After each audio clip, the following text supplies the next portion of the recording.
Hi friends, कैसे आप सभी लोग। उम्मीद करते हैं कि आप सब ठीक ठाक ही होंगे।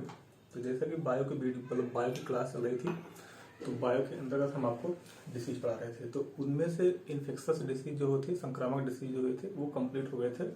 हम आज आपको उसके समझ स्टार्ट करेंगे नॉन इन्फेक्शस डिसीज, जिसे असंक्रामक रोग कहा जाता है। तो आइए देखते हैं जो ये असंक्रामक रोग होते हैं वे उसके कौन कौन से प्रकार होते हैं, कौन कौन से लक्षण होते हैं। तो आप हेडिंग लगा लीजिए, असंक्रामक रोग, या इसे कहा जाता है नॉन इन्फेक्शस डिसीज कहा जाता है। देखिए, जो असंक्रामक रोग होता है या वास्तव में होता क्या है, ये हमने आपको संक्रामक रोग में बताया था कि ये छुआछूत से फैलता है और सेक्सुअली भी फैलता है। तो ये इसमें आपका पहला ही पॉइंट क्या हो जाएगा, ये छुआछूत से नहीं फैलता, ये आपका इसका पहला पॉइंट हो जाएगा। और दूसरा पॉइंट हमने उसमें आपको बताया था कि ये सेक्सुअली भी फैलता है। तो ये दूसरा पॉइंट आप यहां से क्या हो जाएगा, यह सेक्सुअली नहीं फैलता। तो ये नॉन इन्फेक्शस डिसीज के ये दो प्रमुख लक्षण होते हैं। तो इन डिसीज में आइए हम पहले बीमारी का पढ़ते हैं। जो हमारी पहली बीमारी होगी, इसमें हम पहली बीमारी को हम ट्यूमर का अध्ययन करेंगे। देखिए, वास्तव में होता क्या है। अब ट्यूमर दो प्रकार का होता है।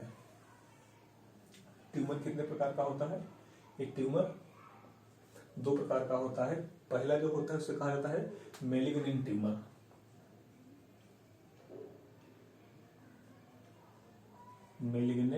ट्यूमर। दूसरा जो होता है हमारा बेनाइन ट्यूमर होता है। बेनाइन ट्यूमर होता है। तो अब प्रॉब्लम ये होती है कि मैलिग्नेंट ट्यूमर हो गया, आपका बेनाइन ट्यूमर हो गया, इनमें सबसे खतरनाक ट्यूमर कौन सा होता है। तो देखिए, जो हमारा जो ये जो मैलिग्नेंट ट्यूमर होता है, इसे ही हम सजीव ट्यूमर कहते हैं। इसे कौन सा ट्यूमर कहा जाता है, सजीव ट्यूमर। इसे सजीव ट्यूमर कहा जाता है। अब इसे सजीव ट्यूमर क्यों कहा जाता है, इसे सजीव ट्यूमर इसलिए कहा जाता है क्योंकि ये पूरे शरीर में यह पूरी बॉडी में फैल जाता है, इसलिए इसको क्या कहा जाता है, इसे सजीव ट्यूमर कहा जाता है। और बेनाइन ट्यूमर को क्या कहा जाता है, इसे निर्जीव ट्यूमर कहा जाता है। इसे क्या कहा जाता है, इसे निर्जीव ट्यूमर कहा जाता है। यह केवल और केवल बॉडी के एक स्थान पर होता है। कहां पर होता है, यह केवल एक स्थान पर होता है। यह पूरे बॉडी में नहीं फैलता है, इसीलिए इसको डेड ट्यूमर भी कहा जाता है। क्या कहा जाता है, डेड ट्यूमर कहा जाता है। अब देखिए, वास्तव में ट्यूमर होता क्या है। ट्यूमर का मतलब ये है कि हमारी किसी बॉडी में थोड़ा सा क्लॉटिंग हो जाए, थोड़ा सा वो मतलब कि जम जाए, तो वहां पर जमने का रीजन क्या होता है कि जो हमारी कोशिकाएं होती हैं वह अनियंत्रित तरीके से क्या होती है, बढ़ने लगती हैं। उसे क्या कहा जाता है, ट्यूमर कहा जाता है। अब इसमें हमने आपको दो तरीके से बताया, malignant tumour and benign tumour. तो हमने बेनाइन ट्यूमर के अंतर्गत आपको यहाँ पे डेड ट्यूमर बताया, निर्जीव ट्यूमर बताया, जो एक ही स्थान पर होता है। तो ये उतना घातक नहीं होता जितना कि आपका मैलिग्नेंट ट्यूमर होता है। और इसी मैलिग्नेंट ट्यूमर का ही दूसरा नाम क्या कहलाता है, कैंसर कहलाता है। आप जानते हैं कैंसर क्या होता है, जब हमारी कोशिकाएं जो होती हैं अनियंत्रित तरीके से बढ़ने लगे, उसे ही क्या कहा जाता है, उसे ही कैंसर कहा जाता है। और आपका अब यहाँ से कैंसर से एक क्वेश्चन आपका यहाँ से ये बनता है कि कैंसर के अध्ययन को क्या कहा जाता है। तो कैंसर के अध्ययन को ऑन्कोलॉजी कहा जाता है। ऑन्कोलॉजी ही कैंसर के अध्ययन को क्यों कहा जाता है, क्योंकि जो कैंसर का जो रूट वर्ड होता है वह क्या होता है, ऑन्को होता है। इसीलिए कैंसर के अध्ययन को क्या कहा जाता है, ऑन्कोलॉजी कहा जाता है। तो ये आपका कौन सी बीमारी हो गई, ये आपकी ट्यूमर नामक बीमारी हो गई। तो आप लोग सुने होंगे क्या होता है, ब्रेन ट्यूमर हो गया। तो ट्यूमर ब्रेन ट्यूमर ही नहीं होता, आपका ट्यूमर कहीं भी हो सकता है। यदि वही जो कोशिकाएं होती है वह अनियंत्रित तरीके से बढ़ने लगे तो किसका रूप धारण कर लेता है, वो कैंसर का रूप धारण कर लेता है। तो हमारे शरीर में जो कोशिकाएं होती हैं उसमें जीवित कोशिकाएं और मृत कोशिकाएं दोनों होती हैं। कहने का मतलब कि जहां की कोशिकाएं मर जाएंगी वहां पर नई कोशिकाओं का जन्म हो जाता है। लेकिन कुछ स्थान कभी कभी ऐसे भी हो जाता है जहां पर कोशिकाएं मरती तो नहीं, लेकिन वह कोशिकाएं दिन प्रतिदिन नई कोशिकाओं का निर्माण होता जाता है। उसे क्या कहा जाता है, वो ट्यूमर का रूप धारण कर लेता है। तो आइए अगली डिसीज के बारे में देखते हैं। जो हमारी दूसरी डिसीज होगी वो अस्थमा होगी। ये कौन सी डिसीज होगी, ये अस्थमा होगी। तो ये अस्थमा होता कैसा है, यह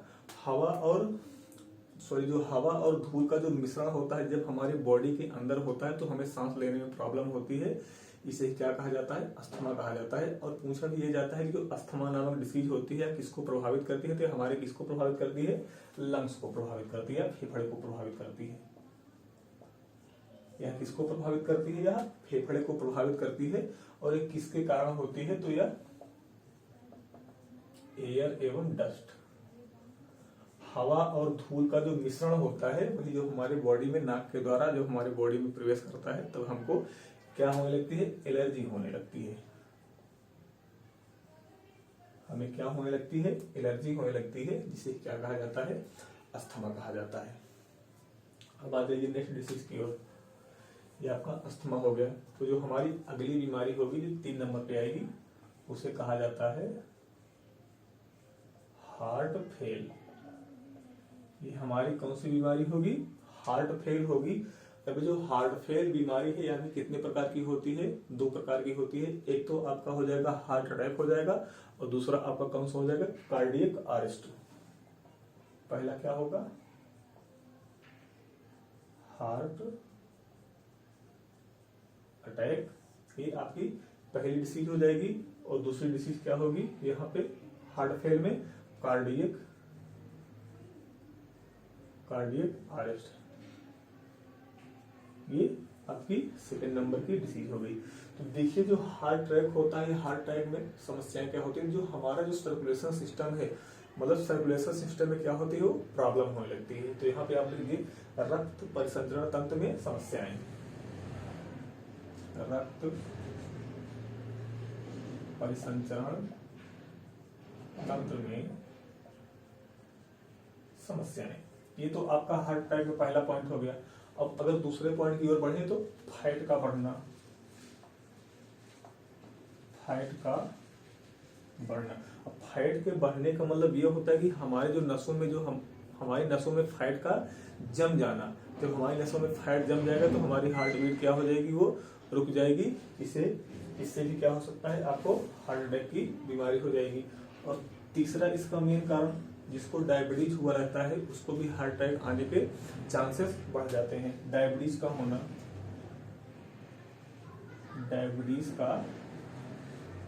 होना ये आपका तीसरा रीजन हो गया। तो इस हार्ट अटैक की जो हार्ट अटैक के जो रीजन होते हैं, जो हार्ट अटैक नामक बीमारी होती है, इसमें इंसान 3 बार तो सरवाइव कर सकता है, लेकिन चौथी बार वह सरवाइव नहीं कर सकता। उसे मतलब कि जब चौथी बार जब हार्ट अटैक उसको होगा तो उसकी डेथ निश्चित है। तो यहाँ पे आप चौथा पॉइंट लिख लीजिए, इसमें मनुष्य 3 बार सरवाइव कर सकता है। इसमें मनुष्य 3 बार सरवाइव कर सकता है। अर्थात हार्ट अटैक की कंडीशन में मनुष्य के 3 बार जीने के चांसेस या 3 बार बचने के चांसेस होते हैं। अब देखिए कार्डियक अरेस्ट क्या होता है।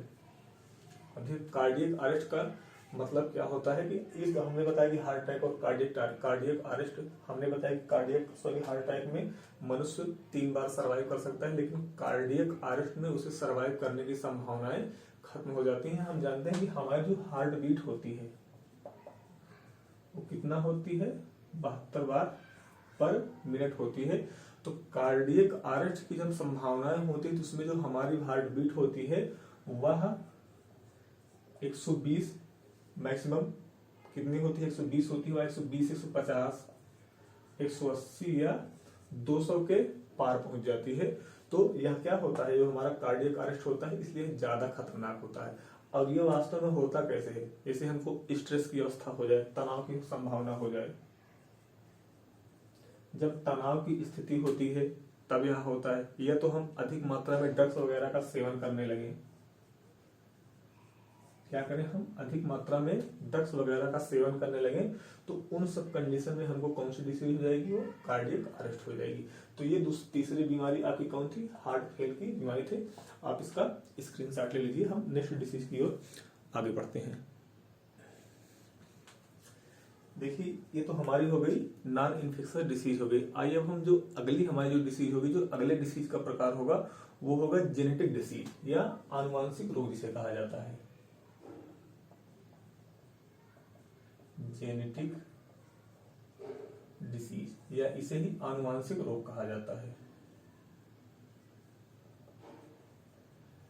आनुवांशिक रोग। तो देखिए, जेनेटिक डिसीज वास्तव में होता क्या है, जो डिसीज या जो बीमारियां पीढ़ी दर पीढ़ी फैलती रहे, या हमारी जो आने वाली जो संतान है हमसे उन संतानों में यह फैलती रहे, उसे क्या कहा जाता है, जेनेटिक डिसीज कहा जाता है। तो आप यहाँ पर पहला पॉइंट क्या लिखेंगे कि यह पीढ़ी दर पीढ़ी फैलती है, यह पीढ़ी दर पीढ़ी फैलती है। तो यहाँ से आपका ये पहला पॉइंट ये हो गया। अब देखिए, पीढ़ी दर पीढ़ी वास्तव में फैलती क्या है। हम जानते हैं कि जो हमारे शरीर की जो जो हमारा गुणसूत्र होता है, जो क्रोमोसोम होता है, उसकी जो सबसे छोटी इकाई होती है क्या कहलाती है, जीन कहलाती है। जो जीन होती है वह गुणसूत्र की सबसे छोटी इकाई होती है। किसकी, वह गुणसूत्र की सबसे छोटी इकाई होती है। तो कहने का मतलब यह है, एक पीढ़ी से दूसरी पीढ़ी में जो डिफेक्टेड जीन होते हैं वह क्या होते हैं, ट्रांसमिशन हो जाते हैं, मतलब कि वह प्रवेश कर जाते हैं। जैसे हम में अगर कोई अनुवांशिक डिसीज है तो हमारा वह जोन, उस बीमारी का जो जीन होगा, जो डिफेक्टेड जीन होगा, वह हम में से हमारे संतानों में चला जाएगा, उसे ही क्या कहा जाता है, अनुवांशिक रोग कहा जाता है। तो आपका अगला पॉइंट क्या हो जाएगा, एक पीढ़ी से दूसरी पीढ़ी में, एक पीढ़ी से दूसरे पीढ़ी में डिफेक्टेड जीन का ट्रांसमिशन।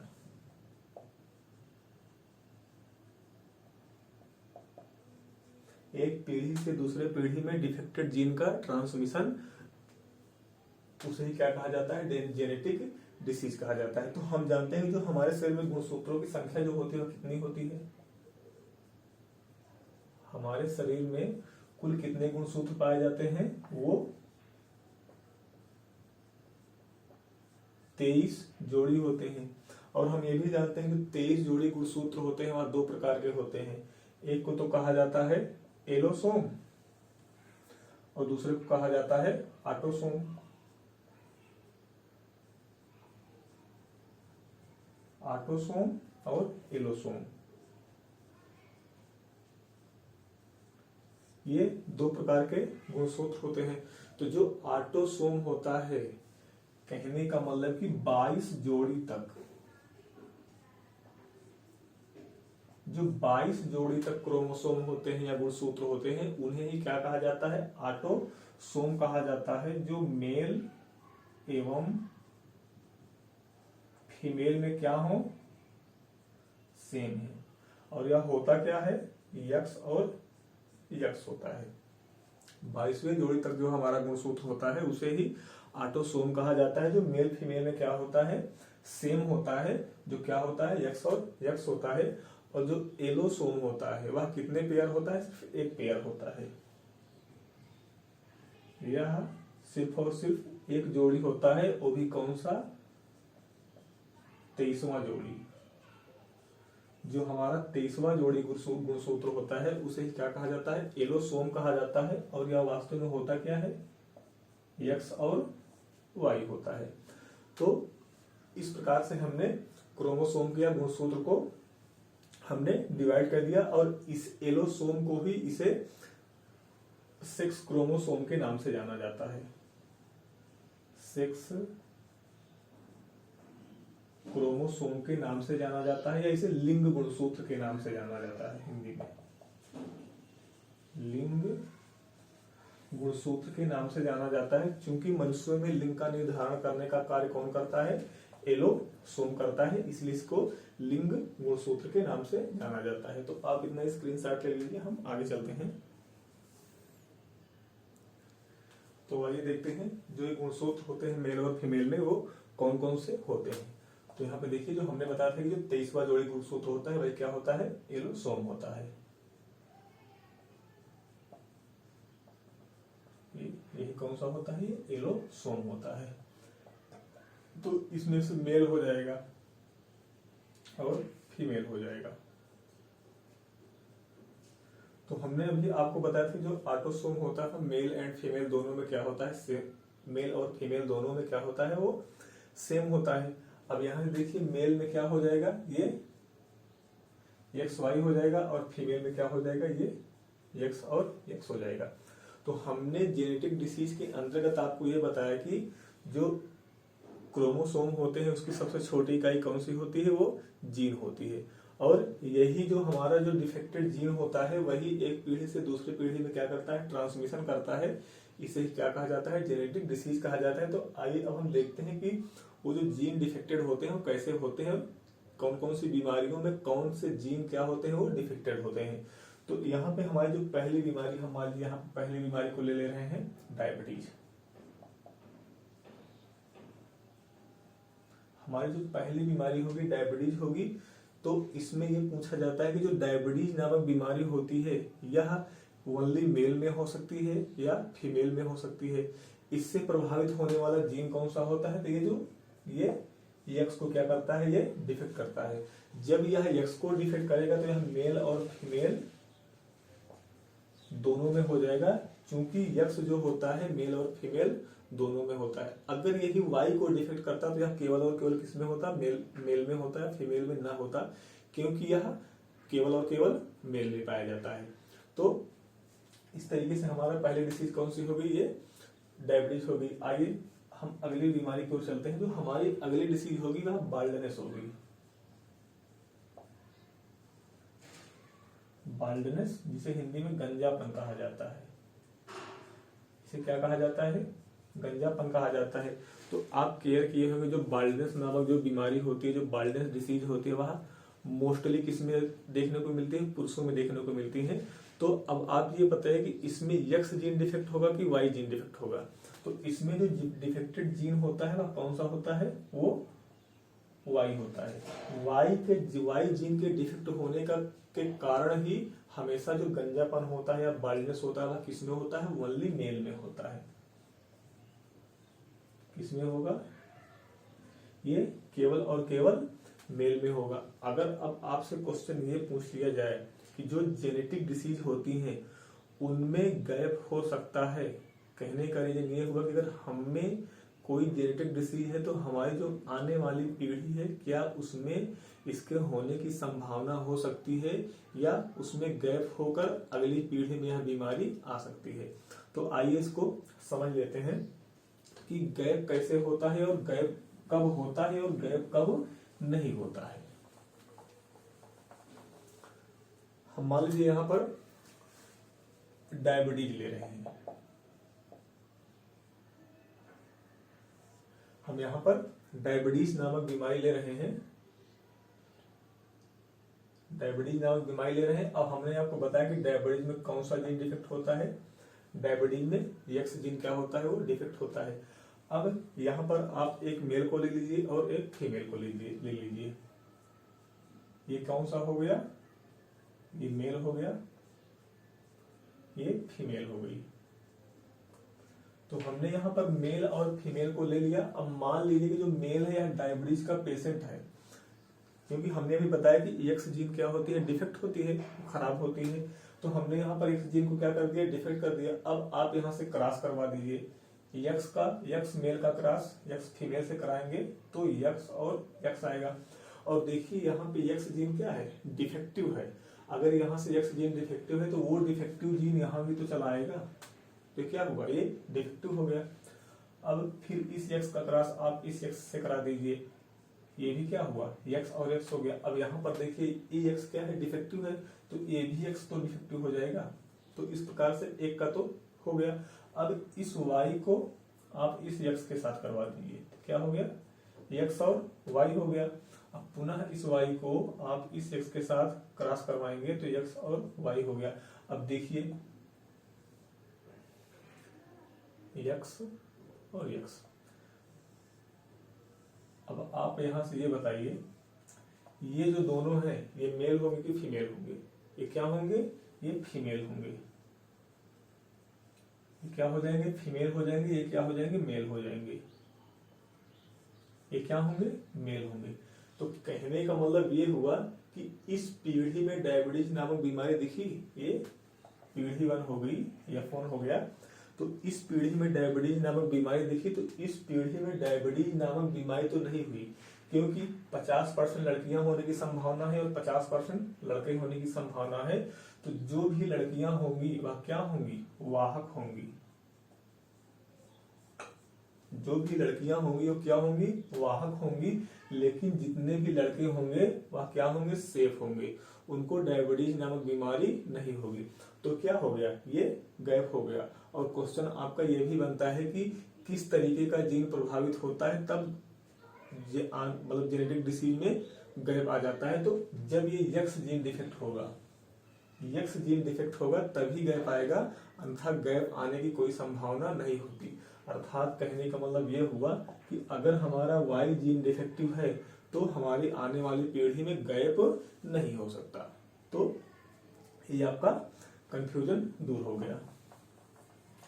आइए नेक्स्ट डिसीज की ओर चलते हैं। जो हमारी अगली बीमारी है वो है हार्ट अटैक।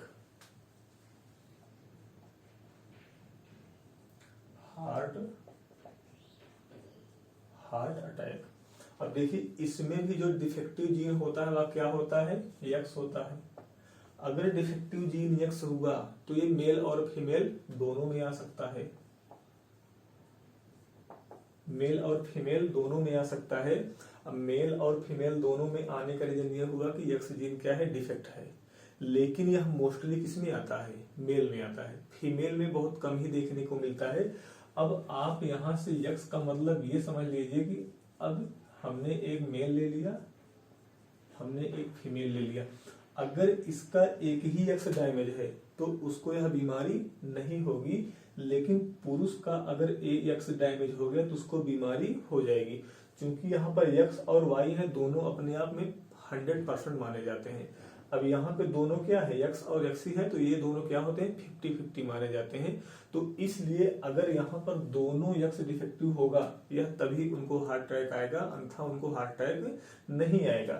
तो यहाँ से इसलिए कहा जाता है कि जो हार्ट अटैक होता है यक्स जीन के डिफेक्टिव होने के कारण यह मेल और फीमेल दोनों में तो आ सकता है, बट जो मोस्टली जो होता है, जो अधिकांश आने के चांसेस होते हैं वह किसमें होते हैं, वह मेल में होते हैं। क्योंकि मेल में एक ही यक्स होता है जो अपने आप में क्या होता है, 100% होता है। आइए अगला देखते हैं। ये तीसरी बीमारी थी और चौथी। देखिए जो चौथी हमारी बीमारी है वह हीमोफीलिया। जो हमारी चौथी बीमारी होगी वह कौन सी होगी, वो हीमोफीलिया होगी। तो इसमें भी जो हमारा डिफेक्टिव जीन होता है वह कौन सा होगा, वह यक्स होगा। अब इस हीमोफीलिया में होता क्या है, हीमोफीलिया में यह होता है कि जो हमारा जो ब्लड है, ब्लड की क्लॉटिंग क्या होती है, रुक जाती है। तो रक्त का थक्का देर से बनता है, रक्त का थक्का देर से बनना।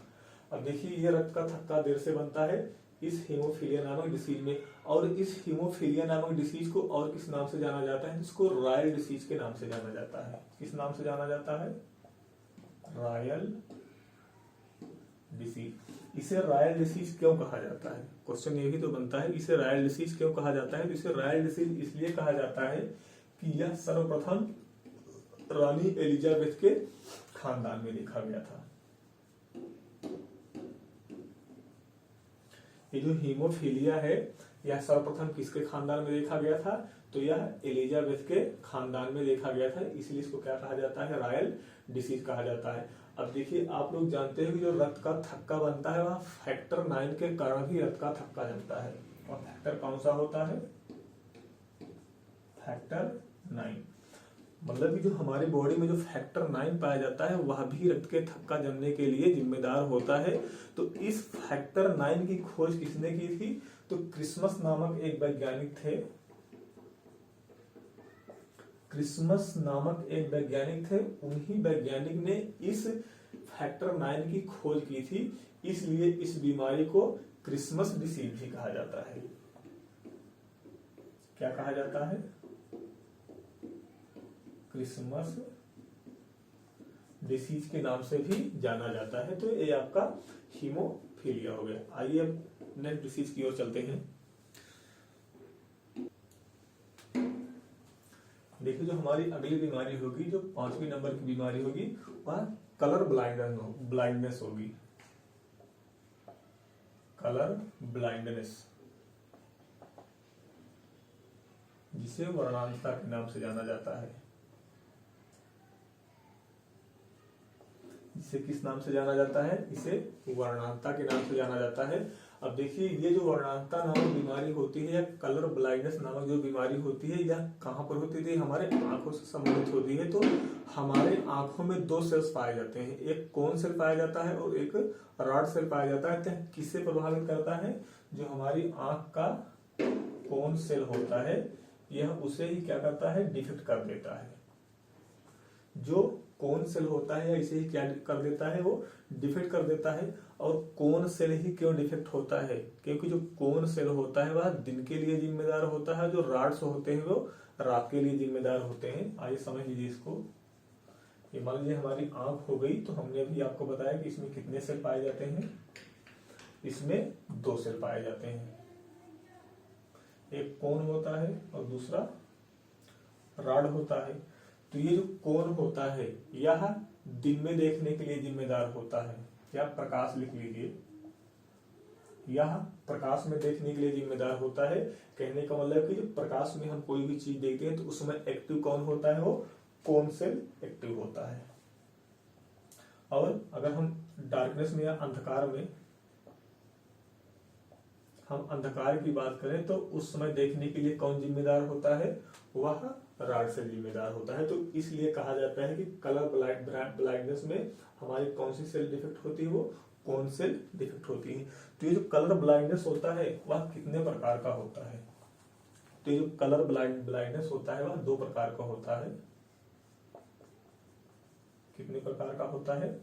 वह 2 प्रकार का होता है। पहला जो हमारा हो जाएगा वो रेड ब्लू कलर। पहला क्या हो जाएगा? रेड और ब्लू कलर। जो दूसरा हमारा होगा वो रेड और ग्रीन कलर।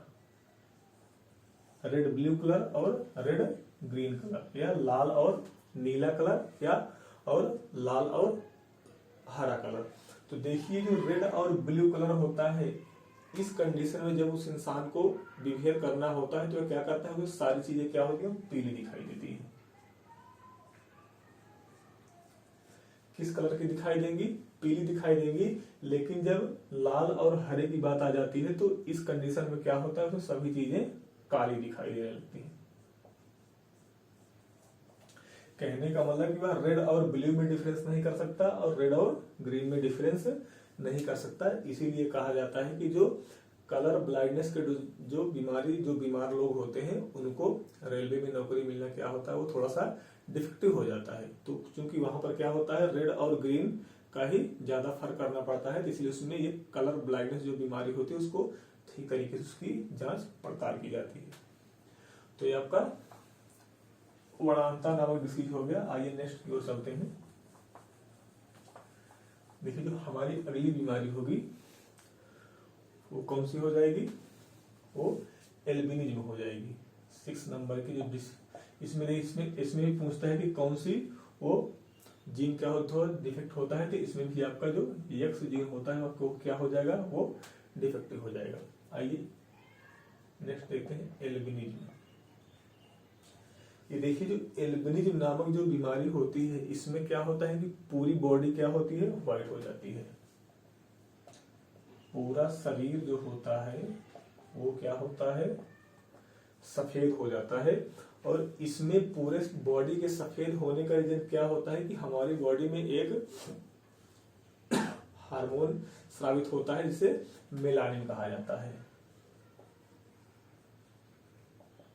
जिसे मेलानिन हार्मोन, इसको पिगमेंट कहा जाता है या रंग कहा जाता है। एक मेलानिन नामक पिगमेंट होता है या इसी के स्राव के कारण होता है। अगर इस मेलानिन हार्मोन का स्राव क्या होगा या कम होगा तो हमारी बॉडी क्या हो जाएगी, वह सफेद टाइप से हो जाएगी। हमारे जो बाल होंगे वह भी सफेद टाइप से हो जाएंगे, हमारी जो आंखें होंगी वह भी क्या हो जाएंगी, व्हाइट हो जाएंगी। लेकिन अगर इसी मेलानिन पिगमेंट का जो स्राव होगा वह अधिक हो जाएगा। जो मेलानिन पिगमेंट है इसका अगर स्रवण हमारी बॉडी में क्या हो जाए, वह ज्यादा हो जाए, तो जो हमारा शरीर है वह क्या हो जाएगा, वो ब्लैक हो जाएगा। तो क्या हो जाएगा, ब्लैक हो जाएगा। तो आप देखते हो कि जो गोरे लोग होते हैं उनको धूप से क्या होती है, थोड़ी सी एलर्जी होती है।